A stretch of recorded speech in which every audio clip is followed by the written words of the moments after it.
So this is a Cahn Electrobalance. We're going to do a quick run through of how to use it. The on position just powers up the power supply, kind of lets it warm up. You can let it park there for a while. Let's go through the indicators. So we have a kind of a mode knob. You can turn it on, zeroing, calibrating, and reading. Every step of these three operations starts with balancing the little beam here. Let's go and slide up our little glass door. And what you will observe is you've got a little balance beam that runs right across, very fine. It almost looks like a meter movement from an old voltmeter, because it is. And this is the actual little meter movement right here. And this whole thing operates under the principle that you can null out an electrical circuit much more precisely than you can mechanicals. So what happens is it runs a very fine current through this meter movement, and that applies a force up or down to the balance beam.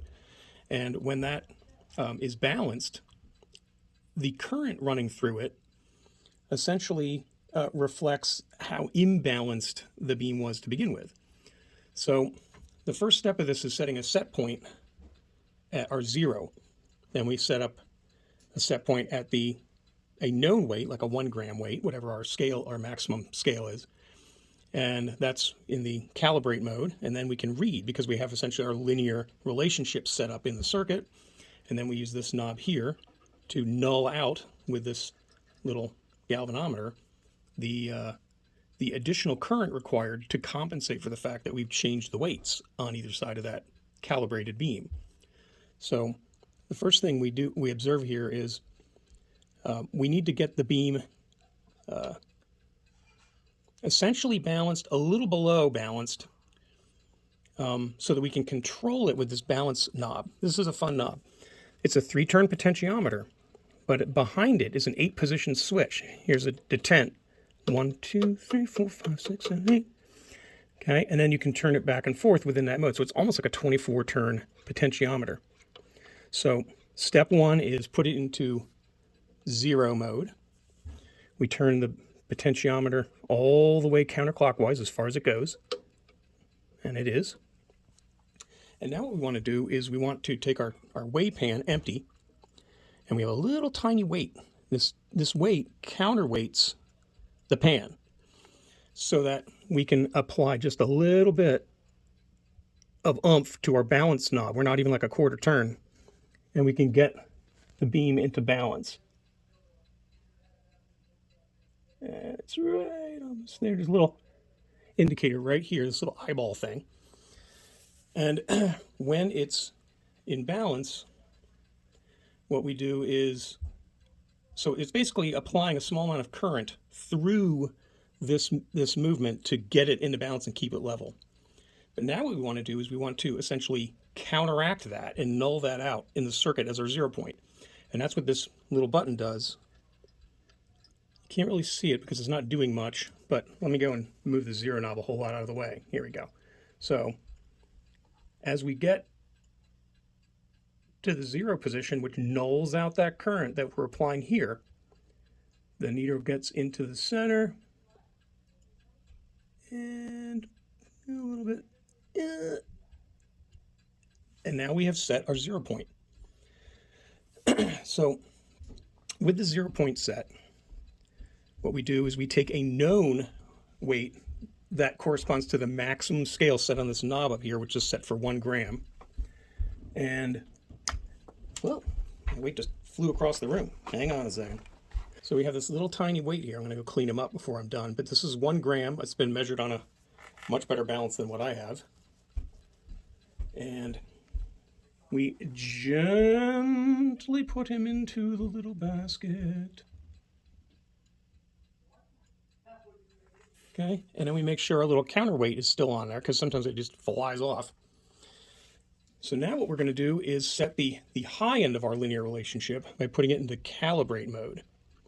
Now, what happens here is, once again, we start every one of these operations, zeroing, calibrating, and reading, by balancing the circuit. Now this, of course, is going to require a lot more current to balance out my 1 gram weight.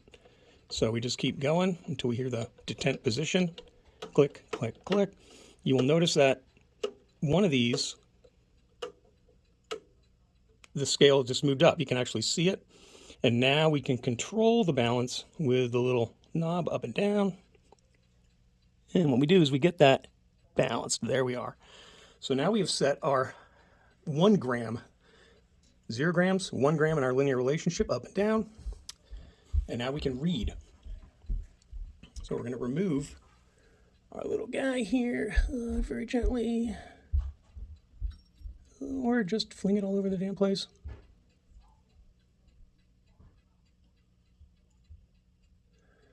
Okay. So now we're to the... Really, clock? You're killing me.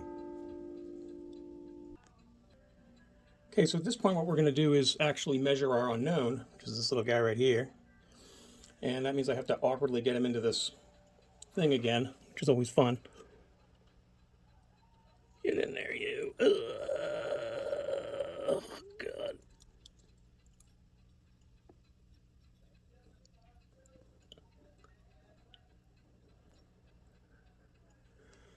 Okay, look at that. Beautiful. It's gorgeous. So, in real life, I'd probably make a better pan. And I probably will. So we close out our door. We move it into the read position. And once again, we've set up our 0 point and our full scale point in the electrical circuit through the previous steps of zeroing and calibrating. And like everything else, we have to start out with balancing the beam. Here we go. Notice I'm very close already. So we get them balanced. And there we are. The do is essential, by the way. Okay, so now we have current running through this. And what we need to do is null that out using the galvanometer. So we have this multi-turn thing, which is our readout. So we have first digit on the top decayed setting here, then reading on the dial, which gets me 2 more digits, and then there's a little vernier scale over here, which gets me my 4th digit. So how we check to see whether the circuit's in balance is we press the little red button here. That engages the galvanometer, this little guy here. And essentially what we want to do is rotate the knob in the direction we want the needle to go. So it's a little stiff. I got to probably check it out, but here we go. And that's good enough for government work. So what we are looking at this point is the little dial. I'm going to go and pause this and get a close-up of it. So how you're reading this is you've got 8, that's your first digit. And from the little mark under the 8 here, we're reading the scale this way. So that's 34, because we have 30, and then 1, 2, 3, 4, because we're not quite to the 5 yet.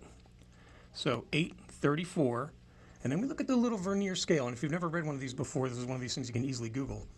But if you notice the 2 lines here under the 8, they're kind of lined up, most with the scale here. Where those 2 are most well lined up, that's your 4th digit. So this is 8, 34, 8. So 0.8348 grams is the dry weight for my, the tare weight for my little vial there. So that's pretty much the whole process from soup to nuts. And we're out.